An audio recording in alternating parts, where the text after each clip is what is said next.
It's not a prison. You're about to enter the Animus. What do you want from me? Your past. Welcome to the Spanish Inquisition.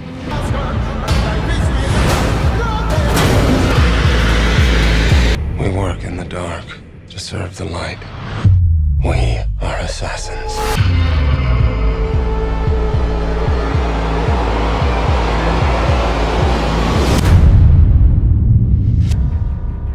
안녕하세요. 작가 조승현입니다.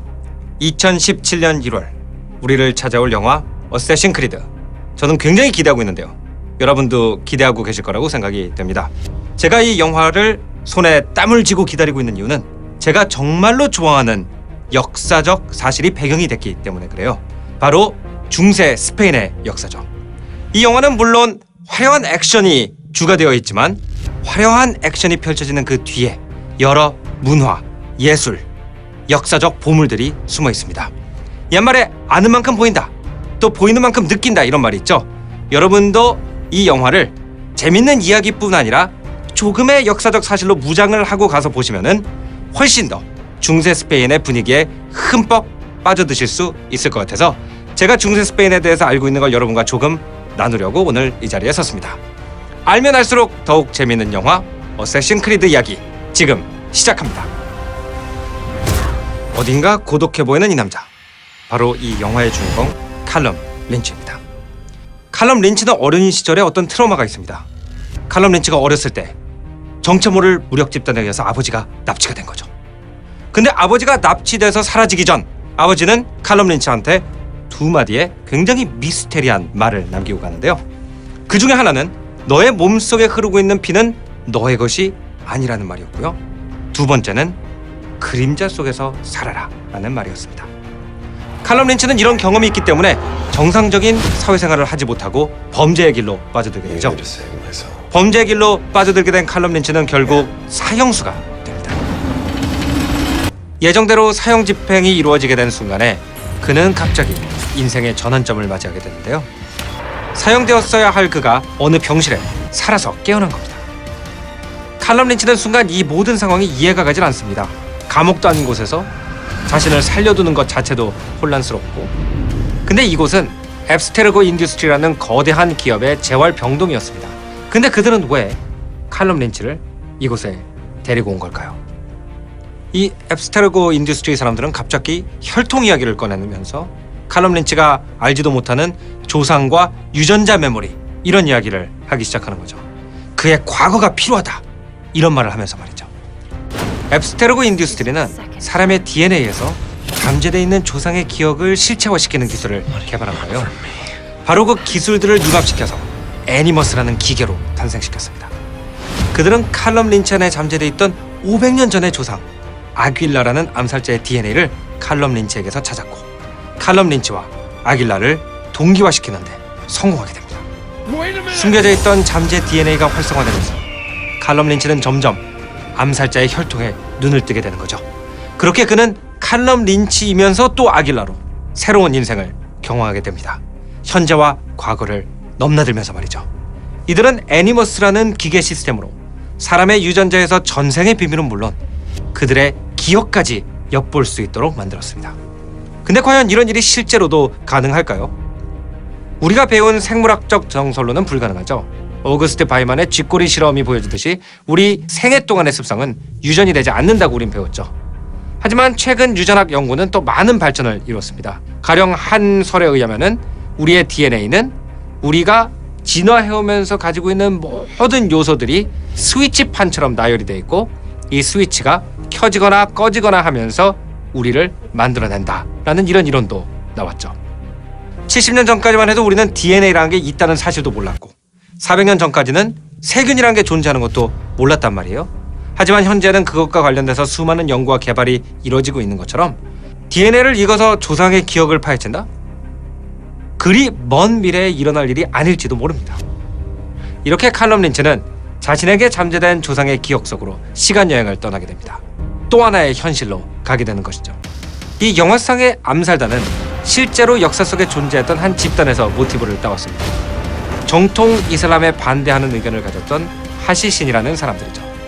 역사적 기록에 따르면 그들은 중세기에 알-알라뭇이라고 부르는 높은 바위산 위에 요새를 짓고 숨어 살면서 무술을 단련했던 겁니다. 서양의 소림사나 닌자 같은 존재였다고도 할 수 있겠죠. 우리는 여기서 어쌔신 크리드라는 제목에 주목할 필요가 있습니다. 크리드는 어원 그대로 보면 신조 또는 교리라는 뜻을 가지고 있는데, 영화가 암살자라는 집단의 신조에 대한 이야기라고 할 수가 있는 거예요. 이 암살자들, 역사 속의 하시신들은 여러 공동체들과 커뮤니케이션을 하면서 이 거대한 아랍 제국과 맞서 싸웠습니다. 서로 상하관계를 가지고 복종하는 것이 아니라 필요에 따라서 자유롭게 돕고 나누는 방식으로 집단을 이뤄간 거죠. 영화는 이런 그들의 방식에 영감을 받아서 그 역사 속 하시신들의 신조였던 Nothing is absolute, everything is possible. 세상에 절대적인 것은 없고 모든 것이 가능하다. 이 단어로 자유를 상징하고 또 표현하게 되었습니다. 이 암살단은 우리도 잘 알고 있는 동방견문록의 작가 마르코 폴로에 의해서 유럽에 알려지게 됐죠. 그리고 또 수많은 여행자들이 이 암살단에 대해서 기록을 오늘날까지 전해오고 있습니다. 특히 유럽에서는 쾌락에 취해서 고된 훈련과 임무를 수행한 뒤에도 다시 꼭 그 요새로 돌아올 수밖에 없도록 환각제를 복용시켰다, 이런 기록도 남아 있습니다. 그래서 유럽인들은 그들을 하시신, 즉 대마를 먹는 자들이라고 해서 하시신이라는 단어로 부르게 됐고, 이 단어의 발음이 바뀌면서 지금 암살자를 지칭하는 용어가 생겨나게 된 것입니다.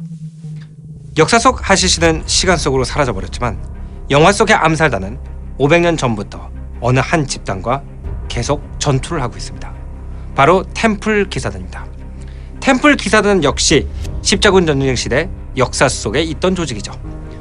역사 속의 템플 기사단은 원래 예루살렘으로 성지 순례를 가는 여행객들을 보호한다는 명문 아래서 모였던 유럽의 기사단체입니다. 공식적으로 그들의 신분은 놀랍게도 수도승들이었어요. 근데 시간이 지나자 이 사람들이 외국에 대한 많은 정보를 가지고 있다 보니까 순례자들한테 비싼 운임을 받고 배를 운행하거나 아니면 송금 업무를 시작하면서 막대한 경제력을 가진 거대한 기업으로 발전하게 되죠. 이렇게 힘이 커진 템플 기사단은 왕권보다 더 큰 권력을 가지게 됩니다. 이를 두려워하던 프랑스의 국왕이 템플 기사단 본부를 습격해서 모조리 죽여버립니다. 오늘날에도 당시 템플 기사단과 연관되었던 수많은 유럽 성당에는 돌에 그들의 로고가 새겨져 있습니다. 그 흔적이 아직도 많이 남아있어서 그런지 오늘날까지도 혹시 템플 기사단이 없어진 게 아니라 어디 지하로 숨어들어서 어디선가 우리의 삶을 조종하는 것이 아닌가, 이런 음모론들이 생겨났습니다. 당연히 이런 음모론은 소설가들이나 영화를 만드는 분들한테 좋은 주제였고요. 영국 소설가 월터 스컷의 아이반호를 보면 템플 기사단이 영국을 송두리째 먹으려고 하는 거대한 대기업으로 묘사되어 있습니다. 이 영화에서도 그 맥락을 따라서 템플 기사단이 우리의 삶을 조정하려 하는 지하 조직으로서 묘사가 됩니다. 또 독일에서 1930년대에 나치당이 창궐을 했을 때 이 나치들 또한 템플 기사단의 로고를 갖다가 본인들의 로고로 사용했기 때문에 일부 사람들은 이 나치도 이 지하로 숨어 들어간 템플러들의 조정을 받는 집단이 아니었냐, 이런 음모론을 퍼뜨렸습니다. 다시 말하면은 이 템플 기사단은 오늘날까지 수많은 미스테리에 뒤덮인 집단이라고 할 수 있겠죠. 이 영화 속의 템플 기사단은 세계를 차지하려는 거대한 목적의식을 가진 어떤 집단으로 나옵니다. 그리고 암살단은 그들의 야욕을 막고 자유를 지켜내려는 집단이죠. 서로 충돌할 수밖에 없는 구도인 거죠. 이러한 대결 구도에서 우리는 영화 속에서 수많은 재밌는 것들을 발견할 수 있습니다. 바로 이 어쌔신 크리드에서는 그들이 다른 가치관을 상징하는 존재라는 것을 강조하기 위해서 여러 가지 장치를 해놨는데요. 그 중에 하나가 바로 이들이 입고 있는 옷입니다. 대조직이자 권력 집단인 템플 기사단은 그들의 권위에 맞게 번쩍거리는 갑옷과 창과 방패로 중무장을 했고 대열을 갖춰서 전공법으로 싸우는, 말하자면 정규 부대의 스타일로 전투를 합니다. 이에 비해서 작은 조직이고 베일에 쌓인 집단인 암살단은 항상 두건으로 자기 자신을 가리고 눈에 띄지 않게 허름한 복장을 갖춥니다. 또 무기는 남이 봤을 땐 무장했다는 것을 알아차릴 수 없도록 손목에 가려진 단검이고요. 암살단의 가벼운 움직임을 강조하기 위해서 영화에서 가지고 온 방식은 프랑스의 스트리트 스포츠 중에 하나인 파쿠르라는 것입니다. 파쿠르는 프랑스의 10대들이, 특히 파리 북쪽의 빈민촌에 살고 있는 10대들이 건물과 건물 사이를 갖다가 자유롭게 뛰어다니고 매달리고 벽을 오르면서 놀던 것이 이제 스포츠가 된 것인데요. 이 파쿠르의 표상 자체가 누군가가 우리에게 놀이터를 만들어주지 않아도, 기업이 놀이동산을 만들어주지 않아도 우리는 이 옛날 건물들이나 옛날 공장만 있으면 자유롭게 뛰놀 수 있다. 이런 자유를 갈망하는 스포츠였습니다. 이 점이 암살단의 특징과도 일맥상통한다고 볼 수 있죠. 이렇게 500년 전 대적의 관계에 있던 암살단과 템플 기사단. 사실 이 두 집단 사이에서 선악의 관계는 굉장히 모호합니다. 템플 기사단도 사실 좋은 의도를 가지고 있어요.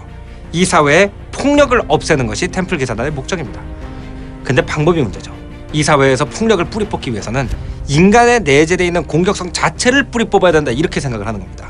그리고 그 목적을 이루기 위해서는 당연히 세계를 지배할 수밖에 없다는 거죠. 암살단은 선택과 표현의 자유를 지키기 위해서는 질서를 해치는 집단입니다. 자기들이 자기의 방식대로 살기 위해서 주요 인물을 죽이고 사실은 많은 무질서한 행동을 합니다. 하지만 이 두 조직의 가치관이 다른 것이지 한쪽이 옳고 한쪽이 그르다, 질서가 더 중요하다 또는 자유가 더 중요하다고 단정지어서 말할 수 없는 거죠. 영화 속에서 암살단과 템플 기사단은 15세기 스페인에서 만나게 됩니다. 주인공 칼럼 린치가 조상인 아길라의 기억을 체험하게 되는 것도 바로 이 시기, 끔찍한 종교 재판이 시작되는 시점입니다.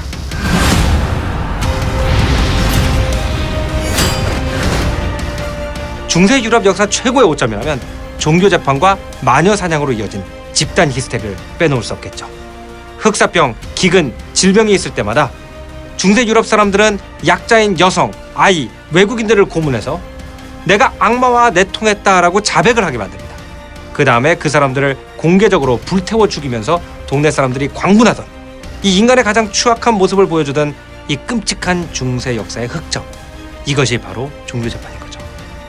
영화 속에서는 회의성을 추구하는 템플 기사단이 이런 인간의 부끄러운 집단 본성을 악용해서 자기들의 목적을 추구하는 것으로 묘사됩니다.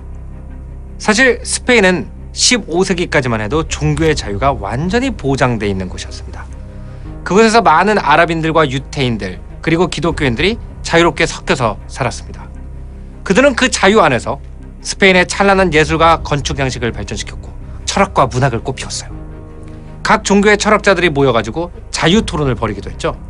하지만 15세기 페르디난도와 이사벨의 군대가 아랍인들을 스페인에서 몰아내고 그들에게 강제로 개종을 강요한 다음에 가짜로 개종한 사람들을 색출한다는 이유로 전국적 마녀 사냥에 나서기 시작합니다.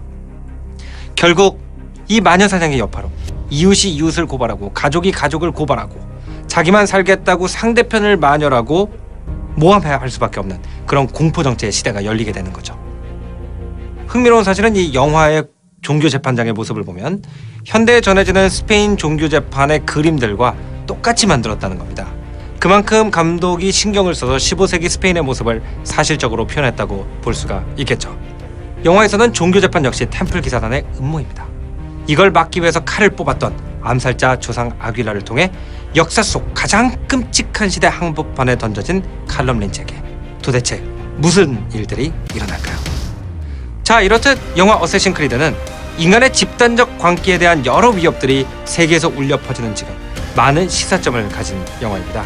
현재와 과거를 넘나드는 한판 대결, 과연 승자는 누가 될까요? 집단과 개인의 가치에서부터 조직력과 자유의 대결, 그리고 중세 스페인을 느낄 수 있는 완벽한 재현, 기대하셔도 좋습니다. 2017년 1월 스크린 개봉을 앞둔 어쌔신 크리드, 지금 500년의 운명의 고리가 움직이기 시작합니다.